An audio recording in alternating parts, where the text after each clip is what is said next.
convidar você a um passeio rápido. O nosso passeio vai ser relativamente rápido por um texto de Lucas, do Evangelho de Lucas, no capítulo 9. Queria que você abrisse sua Bíblia ou acessasse a sua Bíblia, enfim, dependendo de como você usa a sua Bíblia. Eu queria ler um texto que para mim é um dos textos mais épicos dos ensinos de Jesus aos 12 discípulos. E Jesus tinha várias categorias de grupos de discípulos: o grupo dos 3, o grupo dos 5, o grupo dos 12, o grupo dos 70, o grupo só de mulheres.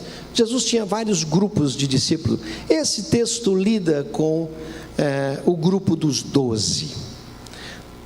Lembrando que no começo do capítulo, ele envia esses 12 para uma missão, para um treinamento, para um estágio, para preparar o caminho por onde ele iria passar. E ele dá a esses discípulos o poder, o dinamis, e a autoridade. Quem esteve ontem aqui, ouviu um pouquinho sobre isso. O dinamis é a capacidade de fazer, é a energia, é a potência de realizar. A autoridade é a capacidade de mandar. E a autoridade que Jesus dá aos discípulos é sobre os demônios. E o dinamis é para o serviço dos homens, para curar os enfermos, para o serviço dos homens. E eles retornam desse estágio, e é isso que a gente vai ver agora nesse verso, a partir do versículo 10 do capítulo 9.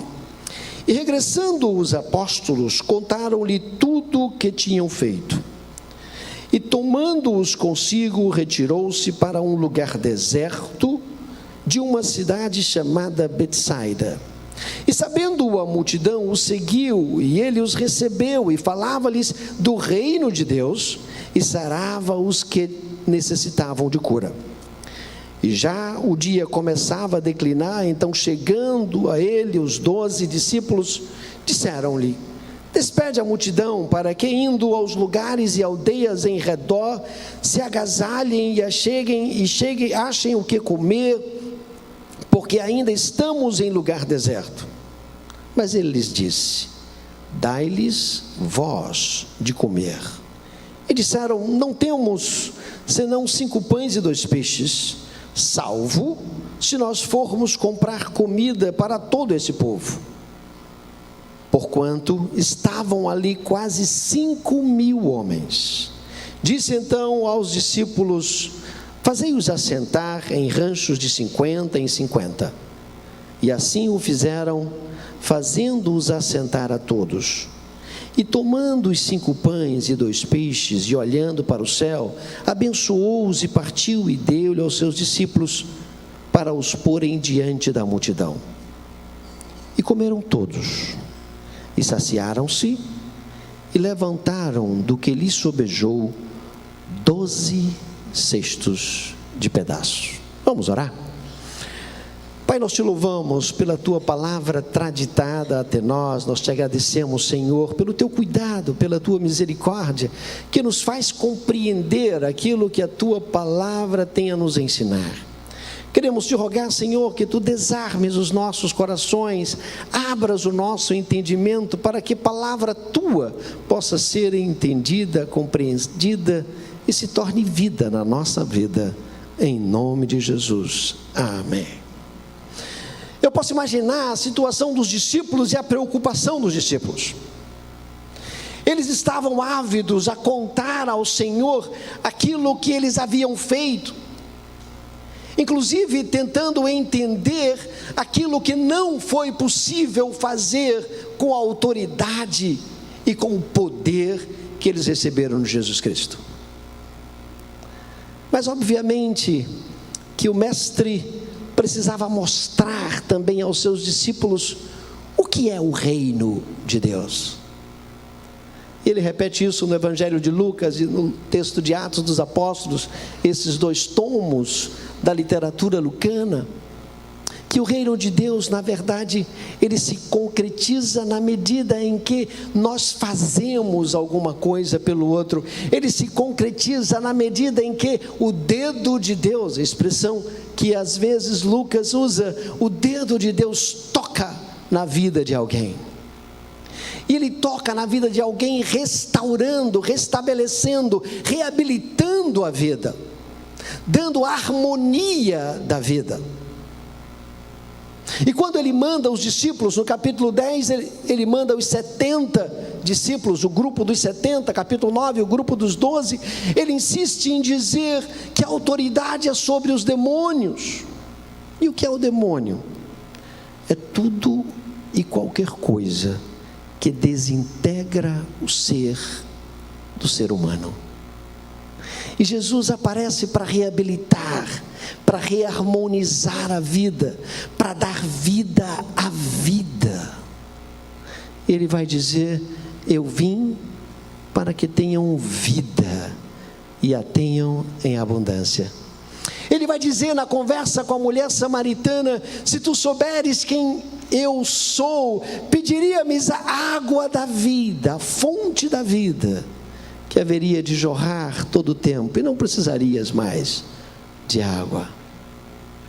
A vida que Jesus propõe, estabelece, concretiza, efetiva o reino de Deus em quem por ele é tocado.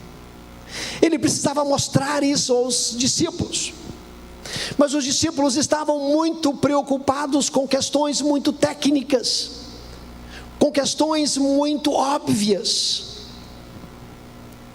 E nada pior do que a obviedade, porque nós nunca falamos sobre o que é óbvio.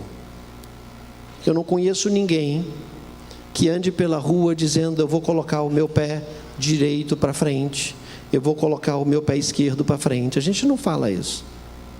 Mas quando você tem um problema motor, que você vai para um fisioterapeuta reabilitar o seu caminhar, ele diz: coloque o pé direito para frente. Por que ele diz isso? Porque o caminhar perdeu a obviedade. Quando é que um casal entra em crise realmente na sua relação e diz assim: nosso casamento esfriou? Quando o outro se torna óbvio e a gente não percebe o que é óbvio. A gente só percebe o ar quando a gente tem uma crise de asma. Mas ninguém está aqui sentado pensando: vou inspirar, eu vou aspirar. Ninguém faz isso. Por quê? Porque é óbvio. Os discípulos estavam preocupados com o que era óbvio. Eles precisavam organizar, e eles chamam o Senhor e dizem assim: você não está percebendo? Os discípulos dizem isso várias vezes, dão várias broncas em Jesus. É porque na verdade a gente traduz de uma maneira para ficar um pouquinho mais delicado, para não ficar parecendo que os discípulos eram indelicados com Jesus. Mas ele diz: despede esse povo. Você não está vendo que não vai dar certo? O dia declina, nós estamos o dia todo aqui com esse povo, curando, atendendo esse povo. Nós já estamos cansados disso, e esse povo precisa comer e nós não temos o que dar. Jesus precisava ensinar os discípulos o que é o reino de Deus. Ele olha para os discípulos e diz: bom, se tem uma necessidade, atenda a necessidade. Os discípulos olham e dizem: é tecnicamente impossível atender a necessidade. Tecnicamente eu não posso fazer isso. Eu tenho 5.000 homens, sem contar mulheres e crianças, obviamente. Não se contava naquela época. Eu imagino que se fôssemos dizer quantas pessoas tem aqui, disséssemos quantos homens tem, né? Deve ter o quê? Sei lá, 40 homens, né? Então estava vazia a igreja. 5.000 homens, fora mulheres e crianças.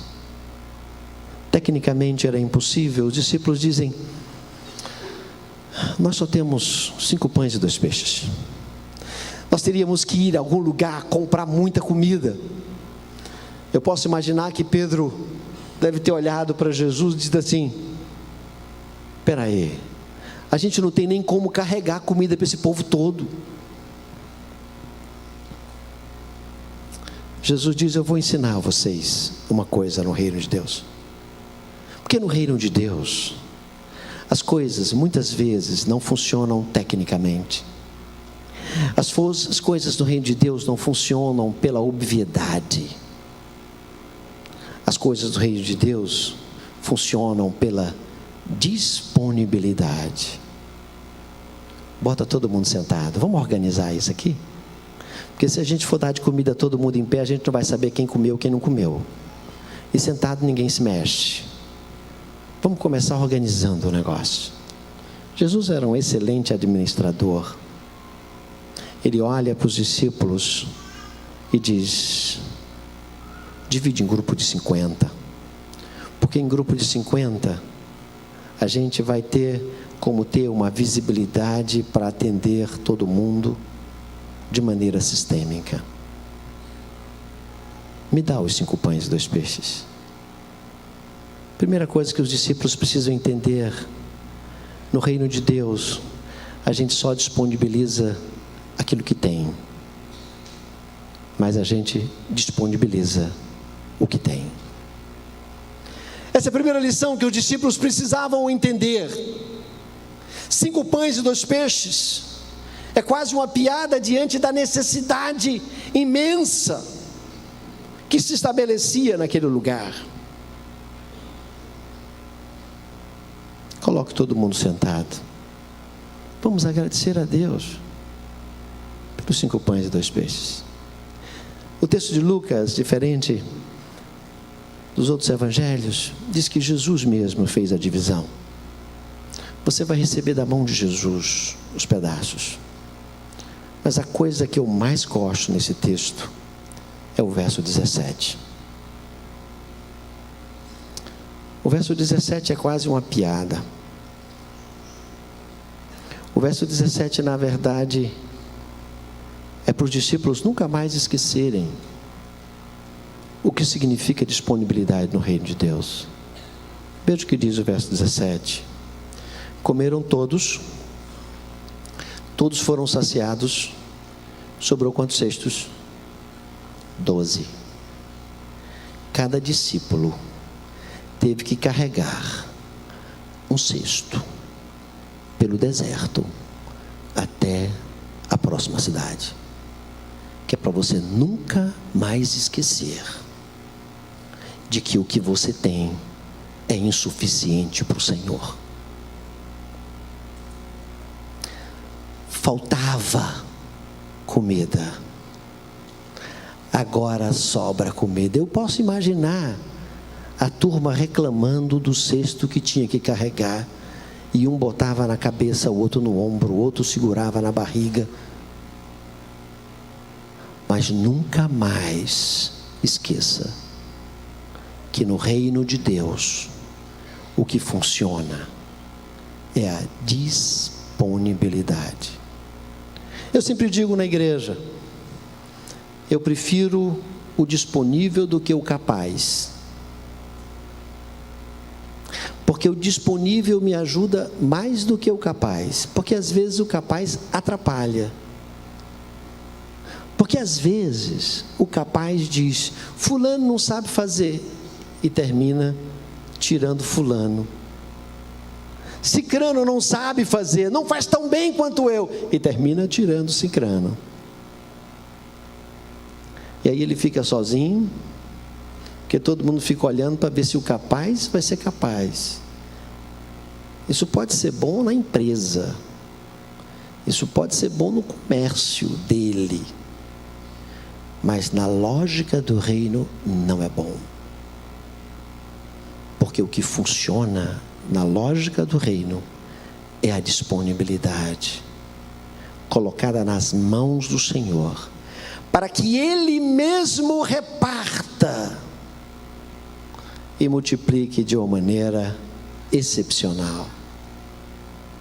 O meu desejo é que esta igreja viva na lógica do reino, que muitas vezes quebra a sistêmica da obviedade, mas que faz valer nas mãos do Senhor aquilo que nós colocamos, e Ele transforma, Ele multiplica, Ele faz acontecer a ponto tal que muitas vezes temos que ter o incômodo de carregar as sobras daquilo que Ele multiplica. Dai-lhes vós de comer. Esse é o grande desafio da igreja pós-moderna, da igreja, como queiram chamar, contemporânea. A necessidade do Brasil, a necessidade das sociedades são muito, muito maiores do que aquilo que nós temos. Mas se nós tivermos a disponibilidade e colocarmos nas mãos do Senhor, com certeza Ele vai fazer multiplicar. E muitos de nós, por causa da nossa incredulidade, vamos ter o incômodo de carregar os cestos que sobram da ação do Senhor. Que Deus tenha misericórdia de cada um de nós. Vamos curvar nossas frontes e orar ao Senhor. Pai, nós te louvamos pelo teu cuidado e misericórdia. Te louvamos, Senhor, porque podemos nos disponibilizar ao teu serviço, porque podemos nos disponibilizar para fazer valer o teu reino na sociedade, na história. Pai querido, sabemos que o que temos é muito pequeno, é muito menos do que aquilo que há de necessidade efetiva na compreensão do nosso próprio olhar. Mas nós queremos te rogar, Senhor, que tu recebas e faças com aquilo que temos, aquilo que tu queres. No nome santo de Cristo Jesus nós te oramos. Amém.